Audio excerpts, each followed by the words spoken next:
So we got Kevin Murphy, S&P Global Market Intelligence, and we'll talk to him about market trends. We're going to focus on gold because the panel is mostly about gold exploration, development, and production, actually.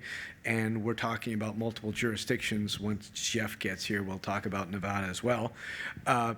Yeah, okay. And then we've got Jeff Pontius, hopefully, who's in that chair, who's with Corvus Gold. And Corvus Gold is about an advanced explorer. We're not only talking about grassroots. We're talking about advanced explorers in Nevada, in southwest Nevada. And then we got Heye Daun from Osino Resources, and that's more of a grassroots play. But now we're switching to Africa, but it's not the Africa people are familiar with. It's more like Namibia. And we'll talk to him about the fact that, he's already sold a project to a producer that came into the country and how important that is. And then we'll move on to Milan Jerkovic. That's pretty good, I guess. And Blackham Resources. And Blackham Resources is actually a junior producer in Western Australia. And so, and talk about how the Australians think about, going from exploration to production, which tends to be their tendency, and about who funds them and what's going on in that sector. So I guess I'll start off with Kevin. Is that what are you seeing with respect to exploration trends in the gold sector, like in terms of overall spending, maybe what's, grassroots to brownfields, and that sort of stuff? So in the gold sector, it's a little bit rough in 2019, honestly. The budgets were down quite a bit, almost $500 million. Over 2018, and 2018 wasn't that hot. 2018 wasn't amazing. We're well off 2012. Yeah. 2012 was psychotic. 2012 was fantastic. Yeah. There was the good times. There was a lot of good money pissed away in 2012. So but I mean, but all the exploration funding has come down. Absolutely. But have you seen a bigger amount of the funding, if we stick to gold right now, in producers that are generating free cash flow, or is it more the juniors, or how's that changed? It's absolutely the majors. The majors are doing all the exploration at this point. Well, not all of it, but they count for the vast majority of it, and you see it in where the spending is. It's at mine sites. Right, brownfields. Brownfields is right now. It's actually been for a while in gold. Gold's been a bit different from the other commodities where. It's been a mine site focus, and that is your major producers focusing on mine lives. So Goldfields trying to keep their operations in Australia going a few more years. Right. And so Grassfields, it's still underinvestment, right, unfortunately. But the grassroots is where the juniors thrive. The grassroots, traditionally it's been where the juniors thrive. Even with the juniors, there's a real shift from the grassroots efforts into later stage assets because they need to attract the financing dollars, which are admittedly quite hard to get in 2019. So they want a proven asset that investors will go for. So they're a little bit shy to pull the trigger on an absolute grassfield asset. Okay. Well, I mean, with that background, talking to Heye here from Osino Resources in Namibia, so you've been able to attract financing and actually fund grassroots exploration, undercover, district scale stuff in Namibia. So how do you do that in this kind of backdrop?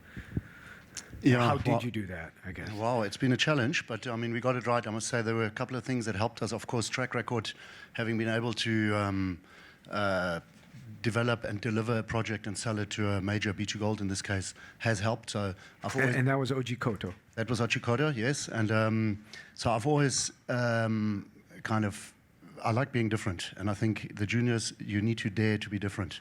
By that I mean not to be scared to look in new areas, do different things, be innovative and so forth. And we've done all of that. We've had the luxury of some very strong shareholders. So I think the element of associating yourself with the right people is critical. So in my case, through prior deals, I got exposed to Ross Beatty and a bunch of other well-known funders. And so I was able to raise about $10 million. But it's been a long slog. It took us 2 or 3 years to open up this opportunity. So we spent $10 million doing real grassroots exploration.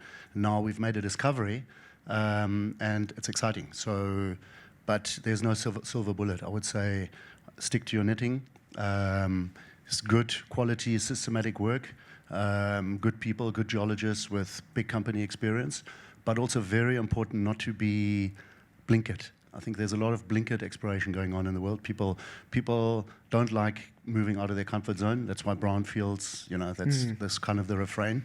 But the real discoveries of the future are going to be made in your neck of the wood.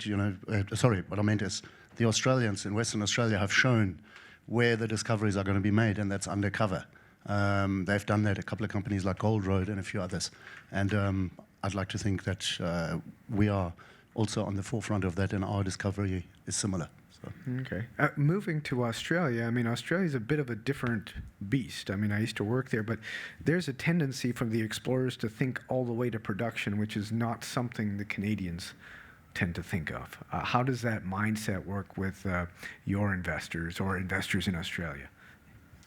I think that's probably true, but I'm not sure that it's that successful. I guess there's been two markets. I mean, the capital, the risk capital in Canada has been sucked out heavier by crypto and weed and other things, a lot clearer than Australia. In Australia, where there is a bit more probably support from the equity markets for risk, although that's shrinking. The ASX is shrinking relative to private investment in Australia as well. And the market is risk off. I mean, there has been a tendency, probably to a lot of companies' detriment, including the one that I'm currently cleaning up, Blackham Resources. No names. To try and get into production too quickly without finishing the work properly, or monetizing in a different way. So a lot of progress from exploration feasibility to production has been private equity funded, with some funky structures that taint the assets and get them into trouble as well. Right, like with streams or offtake agreements. And they're very hard to unwind. I've had to clean up a lot of them up, and the good ones are good, the bad ones are terrible. So there is a mixture and then people say, why did you end up there? And the small companies end up there because there was no other liquidity to fund. Sorry. No, good time. Good time. The liquidity is not there to fund it in any other way, right? The tendency to take early projects with high grade to production without a reserve tail to be able to fund them properly, it can be a disaster. Yeah. And then you don't get an appropriate valuation for your regional ground because you can't finish the work. Right. You're going too early. So I think good explorers prepared to explore and allow the liquidity to look after itself and find the right deposits shouldn't be rushing to be producers. I mean, there is a great example in Australia where it's been a great success, Gold Road. Yep. But they didn't develop that asset. No, and importantly, they knew their comparative advantage was to explore and not develop the asset. Correct. And bringing in gold fields de-risked that whole entire process. That's right. And Murray's just joined the board, actually, that I was chairman of up until May, with a company called Geopacific Resources, funding a project in Papua New Guinea. That was a brownfield project that's been redone. But essentially, that's a different game. That's a project that now needs finance. Yeah. They're in fact in the market trying to raise $45 million at the moment, and I noticed they didn't close it yesterday. So, it's a challenging environment. So. Okay. So now let's move to the States. Like, there's a lot of gold bugs in the States, and you've actually got an asset in Nevada, Jeff. So how does that make it easier for you to attract financing, and people want to talk to you even in the bear market? Yeah, I think so. I mean, Nevada's got a great reputation as being a mining jurisdiction that's fairly favorable and a pretty straightforward permitting process, which is key to de-risk, particularly explorcos like us, that we're the explorers that try to develop the asset and put together a compelling story, and then need a developer to bring it to the next level. So yes, we've been successful at being able to raise money. Corvus is a bit unique. We're a Canadian junior, and we've done a number of financings over the 9-year life of the company, never issued a warrant, and actually until this just last week when we closed a financing with BMO, we'd never done one with a bank or a brokerage firm. So we've been fortunate. We've raised about $90 million over that period of time, and including this last financing we did with BMO for $23 million. But So we've been able to keep ourselves well-funded going forward, and it's really been critical for Corvus to be able to not only have that money to explore, and there's a lot of good technical teams out there that can find things. What's really important is you got to translate that exploration success into a market success, because your shareholders buy your stock here to sell your stock there. So being able to translate that into share price movement, market cap, those kind of things that are important is really key for us. So we like to do as efficient and as effective exploration as we can and not have to go back to market to do a lot of dilutive financings. But Nevada's been great. It's been a good jurisdiction for us. Okay. So Kevin, I mean, in terms of exploration or funding, do you track the amount of money going from major producers over the last maybe 3 years into juniors to help them fund, as opposed to them doing it themselves? We do that off and on. It's not something that we do at a regimented basis. And we do find that, of course, during downturns, when the financings dry up, it's the majors coming in and either acquiring a bit of the asset, an option that just let the junior work on it, and then they can swoop in later with it to buy it out, or taking a large placing in the actual company to have a completely low-risk way to acquire an asset should it prove out. So that's absolutely the way that some companies have been doing it. BHP absolutely been quite aggressively doing that in the States, in fact. Right. So we do see it. What would you say in the gold sector are the most aggressive ones doing it? Boy, that's a tough one. I would surprisingly, Teck had some. No. Teck, which is a bit of a shocker over in Europe. They had quite a few early stage gold assets that they had joint ventured in on, and they're still in on some. And that's sort of what they do with their gold, is that they joint venture with a company, then at an early stage prove it up, and then they sell to an actual gold company. But it's not been really horribly active in the gold sector, because those are the guys who have been, over the last few years, able to raise more money. This year it was a little bit different, but we haven't seen an aggressive move in by majors into the junior sector. Okay, getting back to you, Jeff, I mean, you're the only one here with a large stake owned by a major. How does that help you, hurt you? What does that do for you? Because it's sort of like, that they like to piss on a tree, let everybody know that it's theirs. Is this being recorded? So is that, but how do you avoid that? How do you say, hey, I'm still open for business? Well, our relationship with Anglo, they own 19.9% of Corvus. They've been a stalwart investor all the way along. We've had a long relationship with them. I used to run exploration for them for North America. And so they have been a cornerstone investor, much like Tocqueville. But one of the ways that we get to providing a little tension in the deal, I would say, because ultimately Anglo has a pretty sizable interest in Corvus and probably is the natural consolidator. But with Tocqueville having almost as much paper as Anglo, it still leaves out there the opportunity for other groups to get involved. And so that's kind of our defense, I guess, against them. In the bad times, they're absolutely critical. In the good times, you're trying to figure out how to marginalize their interest in the project. So, Corvus is lucky. We have about 80% institutional ownership of us. So there is large blocks of stock out there that would be available in the right transaction environment. Okay. And share structure for you, hey, how important is that when, you're not only developing the asset, but you're developing the company? How do you lever your shareholders to a discovery with respect to the share structure? Well, of course, a lot of people try to push us in the direction of a prospect generator model, and I'm very glad that we didn't do it because, we own sort of 90% of all the assets that we have. But we were exactly what Jeff described. Yesterday the market was dead. I don't know what it is today, but yes, a couple of months ago the market was really dead. So about, at the beginning of the year, I started putting out feelers to producers to create friction, but also to access their cash. Now, with the discovery that we've made, and we got some good shareholders there that help us co-fund. They don't provide lead orders, but they follow. So we've been getting interest. We can raise some money. So it's not quite as dire as kind of the impression I got in this room yesterday. But regardless, so now we're not so dependent on those producers anymore, but they're still out there. So I also think they fulfill another function, and that is they provide validation.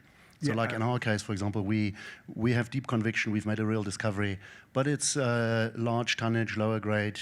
The average retail investor out there who buys our stock on a day-to-day basis doesn't understand this. So for them to see a major in there, it sort of ticks the box, and that's helpful because we're still dependent on the market for traction. But it's convenient to have OG Kodo right there. That's very convenient. But like in my case, if I was Jeff, for example, I'd try to get them down to 10%. So I think that's okay. to look engaged is okay. To look married is not so good. But it's hard. It's you got to be opportunistic, and markets come and go. So today things feel a bit better. What's it going to be like tomorrow? I don't know. So if a producer, or if one of these discussions that we engaged with got real traction, I think I would still take the money, up to 10% or so.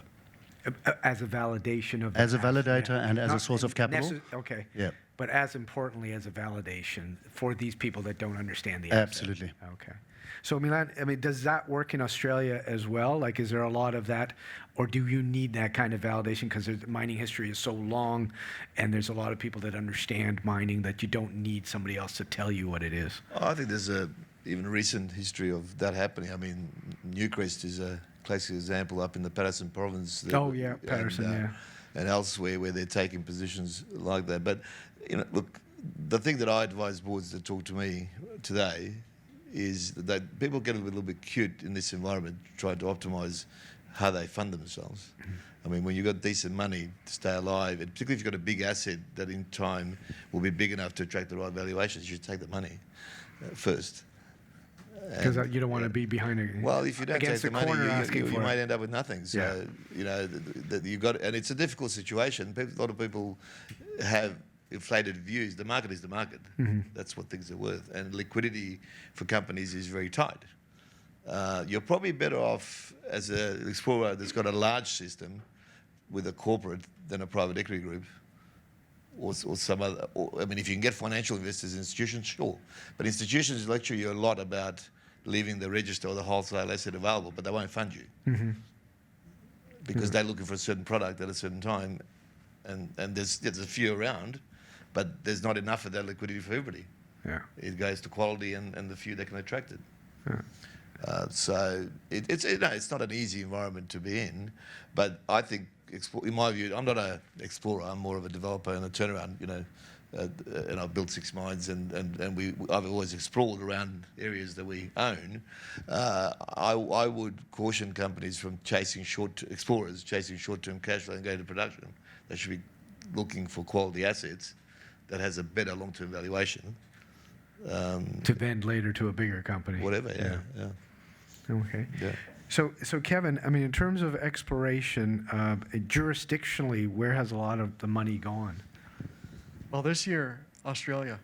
Right. It was a bit of a real tick-up in almost across the board in Australia. In brownfields, brownfields and greenfields, gold and copper.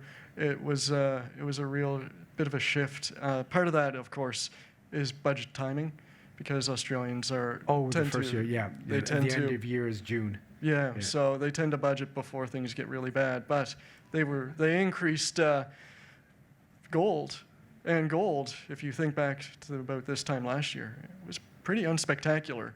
So that was partly Goldfields investing in their assets, but copper went up, and I think that was driven by a lot of optimism because of Rio Tinto and BHP. Just whenever a big announcement for a discovery happens, it encourages investors and encourages companies, and that happened in Australia. And then you had everyone staking stuff around Fosterville, as well as the Novo phenomenon with the no giggling. everyone's take that thing, you know, to the. I think part of what I'm seeing, though, is that that is correct, but the political and social risk premium, and I'm not sure why it's not happening as much in Canada, and you know, it is starting to show as to where money's going. That's absolutely also a factor. Australia is a very exploration and mining friendly area. You look at Canada, Canada dropped this year. And that part of that is a bunch of M&A consolidation. Newmont Gold Corp, they pulled out a lot of money from the Canadian assets. But is some of that also a little bit of the fear of the social issues going on in Canada, where there's a bit of an anti-mining sentiment that's beginning to swell? That could be.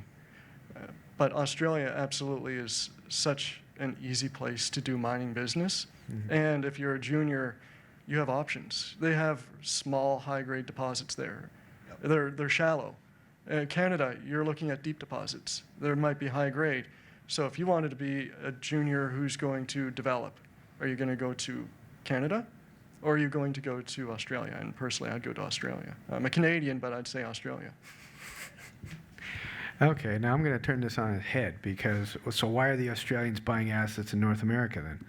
Yeah, that's probably easy to explain. I mean, as we know, somebody here yesterday had a graph regarding how many deposits in 300,000 ounce plus single location camps exist in the first tier countries, and there's only 20 or 30 or something. There's 15 in Australia. There's so many. The assets that are easily available for the growth companies that have already bought, you know, the ex-large companies and grow their companies, there's only a few left in Australia. That are obvious. If you're an acquirer, not an explorer. The other is that Australian companies, I mean, you look at Northern Star, Bill Beermont at Pogo, he went and bought, and he's taken on all his assets, taken on exploration risk to double the size of what he's got through the drill bit, which is, you know, the Newmarket guys at Kirkland Lake did the same thing in Fosterville. Yeah. That's how they became what they became. Yeah. They didn't have it when they were there. They took that exploration risk. He does the same, but he's a mining contractor. So what he's done at Pogo is changed the methods. He's captured a margin that wasn't being captured by the operator. Well, you have to buy something knowing you could add value. Yeah, so he's gone in there and basically increased the rate of development and changed the way they operate to change the cost structure of their mine, which wasn't happening through the operators in Canada at the time. Okay. So, hey, I mean, in terms of Namibia, I mean, we know some of the issues in Western Australia and Nevada in terms of what's the cost structure like in Namibia? What are the risks, and how do you explore there? I know you were telling me before the social license to operate is very reasonable there.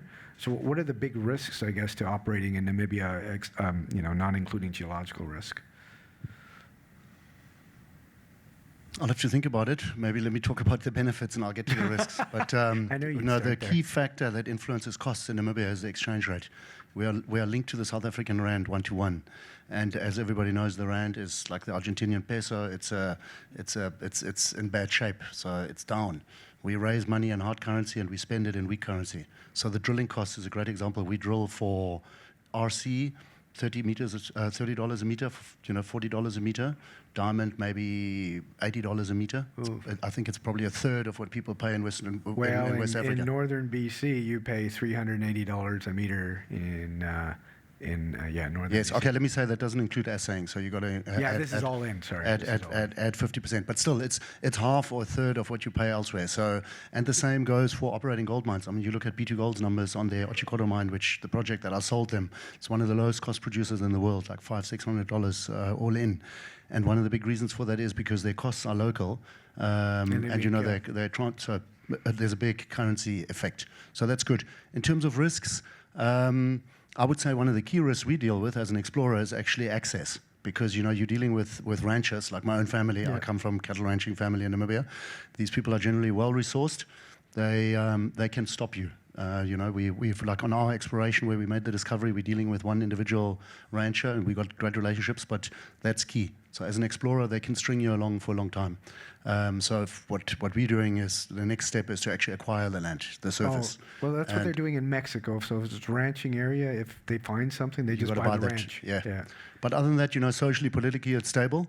Of course, it's a very unequal, income-wise, unequal country. So there is always a strong socioeconomic push for upliftment and jobs. So sometimes, maybe some policy adventurism, that risk always exists. But Namibia has been very stable. So generally speaking, we're happy. We don't foresee any big changes in the future. But in terms of some of these other countries that take such a long time to permit even a drill program or something, you don't have any of those issues. No, we got none of that. So drilling all year round. Even, B2Gold demonstrated how easy it is to permit and construct a mine over there. It's a very welcoming environment. Generally, the population, both the sophisticated part of the population and the, average Joe Block, they welcome mining. They see mining as one of the few areas of job creation and, sources of capital for the country. So it's actually great. It motivates me a lot because even just as an exploration company, we're on the radar screen of the minister, of the government. It's a very welcoming environment. I think the bigger issue that we have is destination marketing in North America because as Namibia, people, if there's an Ebola outbreak in Sierra Leone, the average North American public thinks it's going to affect us in Namibia. So we always have to. No, of course. So we always have to emphasize how different Namibia is. And that's why I like to use this analogy and say it feels like being in Texas. It looks like it and feels like it. So it's very different to the average African country. Okay. So how is Nevada different to Texas? Well, Nevada's a little more conservative, I think, than Texas. But it's in our particular area, we have, unfortunately, a community that has been under economic pressure for a long time, for the last 5 years. And you're dealing with a brownfields, like some mines were there before. This is like North Bullfrog, Right. where Barrick was before. You've had Anglo potentially on a discovery called Silicon that you surround, and Coeur bought a junior Northern last Empire. year. Right. So there's quite a lot of activity around this beady area in There Nevada. is, although very little of it has actually translated into a better life for the Beatty people, because there is some additional employment that happened there. The current town is about 35% unemployment. Once the mine shut down at Bullfrog Barracks Mine, they went to work at the waste isolation project at Yucca Mountain. Unfortunately, Yucca Mountain shut down with a political decision that was done a few years ago under the prior government, and so they've been under the gun, and so they look with great expectation towards what's going on there. We have 4 different mining companies working in the area, drilling and doing work. And so everybody has these expectations, like they usually do in rural places, that the mine's going to be built tomorrow. And, Nevada has a mining permitting process that is fairly rigorous, but it's fairly well defined. So the thing is creating that expectation in a realistic form so that the community stays engaged with mining in the area. And I think, Corvus has worked hard at doing that. Now we have Anglo Gold, we have Coeur, we have Kenros in the area that are all doing the same sort of, hey, this is what we can do going forward. So you have to build that social license. Even if you're in a very remote part of Nevada, very rural area there that's pro-mining, you still have to build that social license. And so we as exploration people need to be cognizant of that so that when the mining people come, they don't get stuck with a problem out there. So you want your project to be as attractive as possible from the permitting standpoint. All right. We're almost done here. So any questions? We could take a couple of questions from the audience. Oh, you got a question? Okay, sorry. So, going back to Namibia, West Africa, it seems like it's a phenomenal first-class gold district. Maybe because it's in Africa, there's a stereotype about political risk that is, that it can be de-risked by just having good social license and good relationships with the government. Could you speak about risk mitigation in West African gold mines and what percentage of the total capital going into gold rising percentage or a declining percentage? Okay, a couple of things there. Let me just differentiate between Namibia and the rest of West Africa, because I think generally, no, I think it's, the rest of West Africa, like Mali, Burkina Faso, and so forth, has obviously received a huge amount of capital, and I'm sure S&P can put numbers to that. And I think the reason for that is just because it's such a hugely endowed area, and AngloGold were, in fact, I was a mine super for AngloGold there 20 years ago. And so lots of gold there. It attracts capital. It's from a risk perspective, sort of political setup, it's different because over there you negotiate a specific deal with the government, mine by mine. Namibia is different. In Namibia, we fall under the tax code. And that's much better because, well, fiscally, it's not as good. It's not as profitable for the mining companies. But it takes out the risk of a Tanzania type of situation because, the situation in Tanzania effectively came from the fact that Acacia had such a good setup and the government was trying to leverage them out of that. So we don't have that in Namibia.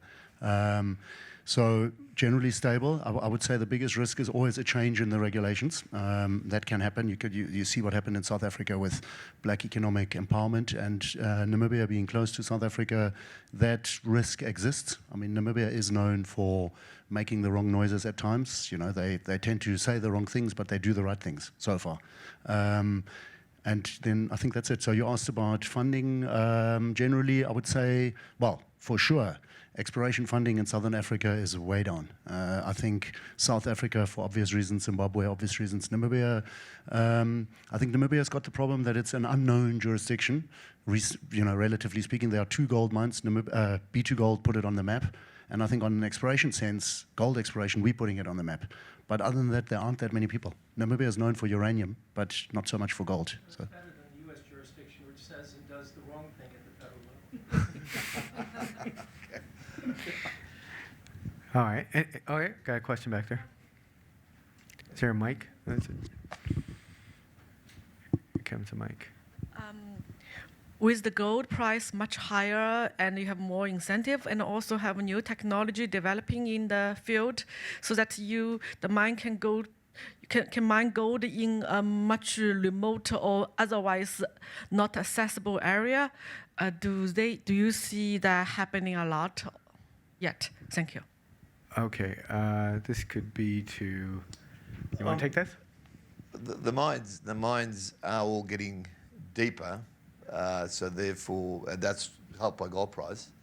Costs are higher. In terms of remote area, I'm not sure, but certainly, but nobody's going to make, not the major companies anyway, major changes to their cost structure and capital application until there is a stable, narrow window where the gold price is going. It's too early to do that from this base, although the step up is certainly going to mean that there'll be an opening up on resource envelopes and mines will go deeper.